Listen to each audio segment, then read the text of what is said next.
people are not earning enough money to cover what it costs to live in this country. So now you have payday lending. In the state of Georgia, they fought over that predatory lending and payday lending. Each legislative session, it seems like something else is coming up about it. Take a look at the areas where it's very prevalent. You may have a lot of immigrant workers coming in. You may have a lot of factories where they can cheap labor. In the west end of Louisville, which is predominantly the poor and unfortunately where the minority population lives, there are far more payday lending institutions than there are traditional banks. The banks have kind of marginalized this whole community because they don't have enough resources available and they don't see this as profitable. It's a money maker. And those who are making the money, they are not those in the community. I think it's a way to keep us even further behind. Because if you have to pay the exorbitant fees that they charge, that's money that you could use for groceries, for paying your bills. They don't have that relationship with a bank. Can't get, things cash. They don't think about it. Most of the jobs that they are on may not have direct deposits. Some they've never heard of. They need the money right away.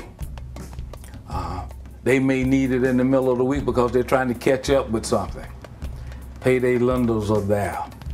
And they seem to thrive in Black and Hispanic communities.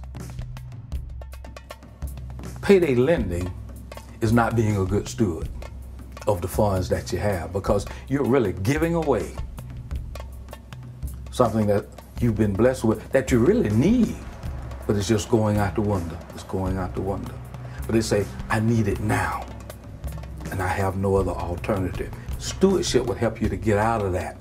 A lot of times we're in this circle and we can't get out. Begin to talk with people about debt reduction and getting out of debt, helping them to understand a new stewardship. But in addition to that, churches can recover something that some churches have known for a long time. When I first served on the staff of an American Baptist church, that church had a credit union that at that time had over $1 million in it, so that people in the congregation could save and also borrow money and have access to capital that they would not have otherwise. So I think there's some levels of stewardship and mobilizing the resources that we have within the church to have people practice better stewardship and to fight what is indeed racism, greed, and all of those manifestations of exploitation. What starts out as exploitation of poor folk and African Americans and other people of color moves up into the middle class. So that middle class folk are stuck in a particular place in this country right now because they have not sought to pursue justice, and they are finding that they are squeezed in all kinds of ways. And at some point, hopefully, our churches are going to have to recover that, and it may come out of the experience that we are currently going through in this country, where people are losing a lot of what they thought they had gained.